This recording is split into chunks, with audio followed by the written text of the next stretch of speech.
Oi, galera, tudo bem? Bom dia, boa tarde, boa noite, dependendo do horário em que vocês vão acessar esse vídeo aqui. Enfim, vamos lá. Daremos continuidade aqui à nossa saga, certo?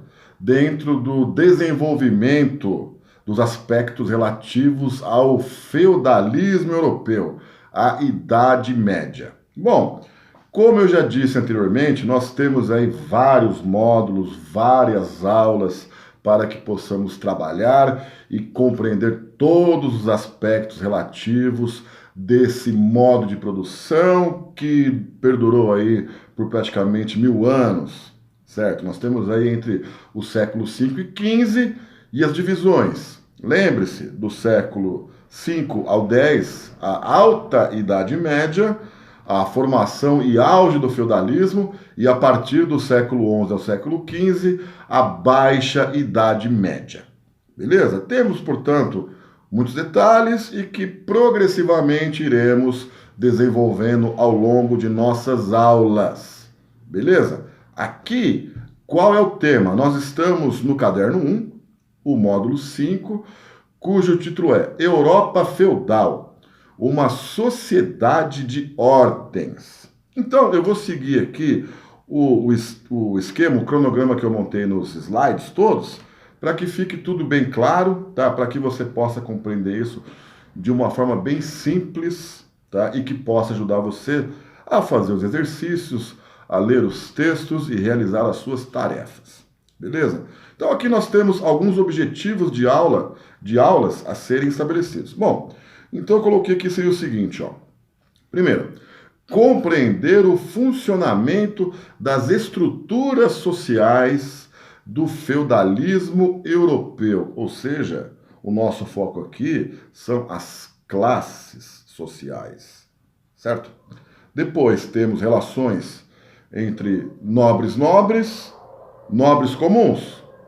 Nós temos o resultado de tudo isso, a questão das desigualdades sociais e a marginalização e, obviamente, o quê? O poder, a importância da Igreja Católica dentro desse período. Tudo bem? Então, vamos pautar os itens todos. Bom, falamos aqui sobre sociedade de ordens ou estamentos. Bom, nós temos aqui a chamada sociedade estamental. O que isso significa? É o fato. O estamento implica o quê? Que a sua posição social, ela varia de acordo com o seu nascimento. Então, nesse caso, nós temos especificamente duas posições básicas. Ou você é nobre, você nasceu já em uma família nobre. E o que isso implica? O que é ser nobre? Você possui um título de nobreza que foi conferido a você pelo rei, certo? Por diversos motivos. Enfim, você é um nobre. Isso implica que você é diferenciado socialmente. Os nobres têm uma série de privilégios, certo? Que os não nobres, que os comuns, não possuem. Por exemplo, os nobres, eles têm ali terras que são conferidas pelos reis. É só você lembrar, por exemplo, a questão do Império Carolíngio, Carlos Magno. Carlos Magno, ele, entre os séculos ali 8 e 9, ele não dividiu o seu território com certos grupos privilegiados, os condes, os nobres.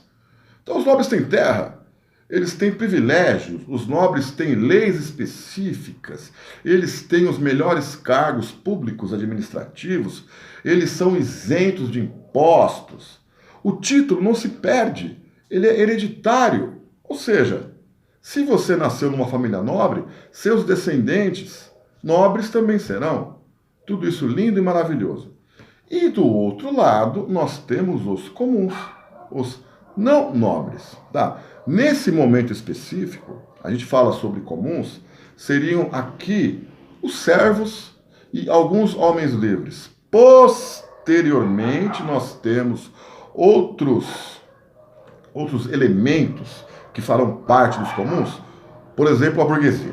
Mas isso não vem ao caso agora, tá? Então, a nossa ideia parte disso.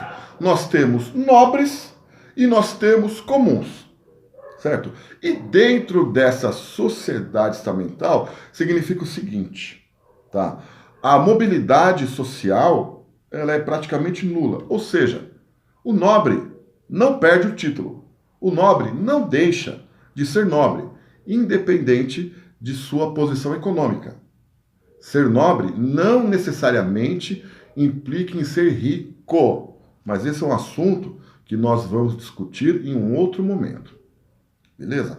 Agora o comum, nesse caso, o servo. Galera, é muito difícil que um comum tenha essa ascensão social ao ponto de se tornar um nobre. Afinal de contas, por que o rei vai conferir um título de nobreza a um camponês? Pode acontecer? Pode. Mas isso é muito difícil. Eu não quero entrar nesses pormenores agora. Beleza? Então, a ideia de estamento é justamente essa. A mobilidade social é praticamente nula. Você tem o nobre e você tem o comum. Fato. Beleza? Vamos lá. Nós temos agora que entender uma série de relações sociais que se desenvolvem entre esses estamentos. No caso, vamos abordar o seguinte: relação nobre-nobre, relação nobre-comum. Tudo bem? Vamos lá. Relação nobre-nobre. Isso tem um termo específico. São relações de suzerania e de vassalagem. Nobre-nobre. Então, mais ou menos assim, ó. Então, eu sou o senhor feudal. Eu sou o nobre, certo? E vocês são pessoas aí que eu conheço, que a gente tem uma certa proximidade. E vocês têm também um título de nobreza, porém vocês não têm as mesmas posses que eu tenho. Então, o que acontece? Eu posso doar uma parte do meu território, do meu feudo, para você. Posso. Então, o que acontece? Quem doa, se eu dou um pedaço, eu sou o seu suzerano. E você que recebe, você é o meu vassalo.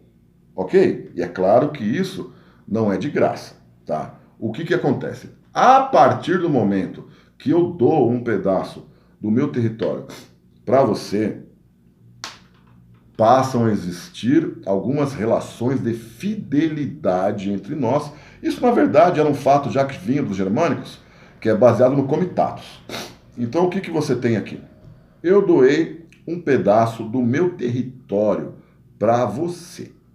Em troca, o que nós temos? Primeiro, que é uma questão de honra. Isso era algo muito forte, certo? A honra, muitas vezes, mais importante que a própria vida. Portanto, o que acontece? Você agora, como meu vassalo, você me deve obrigações militares.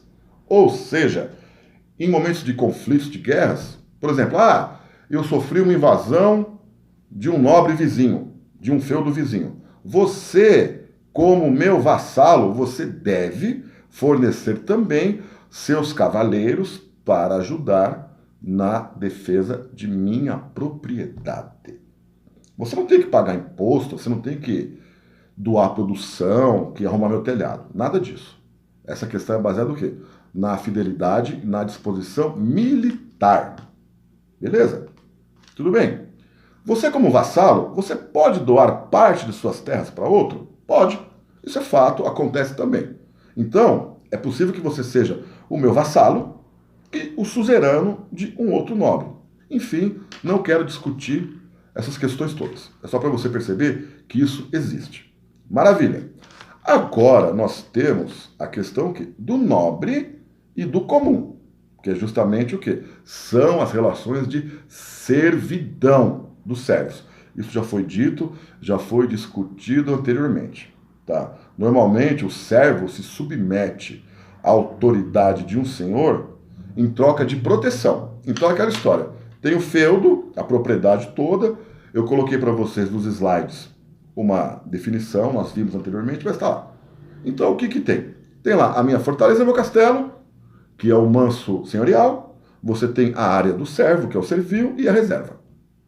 Beleza, lindo, maravilhoso. Ah, houve invasões, guerras. Então, a minha obrigação fundamental é o quê? Colocar você, o meu servo, dentro da minha fortaleza e protegê-los. Ou seja, o servo, ele se submete a tal condição em troca de proteção. A vida era muito difícil, muito ruim, péssima, horrível, porém, pelo menos você tinha uma certa proteção em casos de invasão, beleza? Só que aí muda um pouco, né? O servo, ele deve pagar impostos ao seu senhor. Como a moeda não era algo muito comum, então normalmente você paga em espécie, ou trabalhando na propriedade do nobre, ou doando parte de sua produção para ele. Já foi dito anteriormente, mas vamos lembrar. Aí você teria o seguinte, ó, a corvéia. Corvéia são dias de trabalho em que você, servo, trabalha nas terras do seu senhor. Beleza? Fazendo o que quer que seja. Cultivando, limpando estábulos, arrumando muralha, enfim. Você tem o segundo, que é a talha. A talha é uma porcentagem, ou seja, aquele pouquinho que você produziu, sejam alimentos, vegetais, sejam animais, você vai entregar um pouquinho para o seu senhor. Uma talha, é um corte. Você tem um também chamado banalidades. Isso é interessante, porque imagina o seguinte, tá? Trigo, cereais no geral. O trigo, por exemplo, ele tem que ser beneficiado. Você não come o trigo in natura. Então você colhe o trigo, você vai separar das impurezas, beleza. O trigo ele deve ser moído para virar farinha. Quem tem um moinho? O nobre. Então você vai levar o seu trigo para ser moído na propriedade do seu senhor. Então você produziu uma quantia de farinha de trigo, você vai deixar uma parte disso para o nobre. Outra coisa, você não come farinha de trigo crua. Você vai transformar isso normalmente o quê? Num pão. E o pão, você sabe, que é a base da alimentação da humanidade desde sempre. Então você pegou lá a farinha, você fez uns pãezinhos. Ora, você precisa assar os pães. Quem tem o forno? O nobre. Ou seja, você assou os seus pães no forno do seu senhor e você vai ter que deixar para ele também alguns desses pãezinhos. Entendeu? E havia ainda um imposto chamado mão morta. Porque imagina o seguinte, então, vamos colocar, eu sou o servo, eu sou o pai da família, então tenho eu, minha esposa e meus filhos. Aí, puf, eu morri, as pessoas morriam cedo, assim, estimava-se 25, 30 anos, certo? Era muito difícil, enfim, as pessoas morriam cedo. Eu morri. Aí você tem a proposta. Para que a minha família, continue nessa pequena propriedade que me foi cedida, era necessário que se pagasse um tributo chamado de mão morta para que minha esposa e meus filhos pudessem continuar vivendo nessa propriedade. E fora também impostos religiosos. Você tem uma série de dízimos que eram cobrados também pela igreja, principalmente em épocas religiosas festivas. Ou seja, a vida dos servos era extremamente dura, sofrida e problemática. E é claro que tudo isso leva ao surgimento de uma série de desigualdades sociais. Os nobres viviam onde? Castelos, cercados de luxo e riquezas. E os servos? Onde?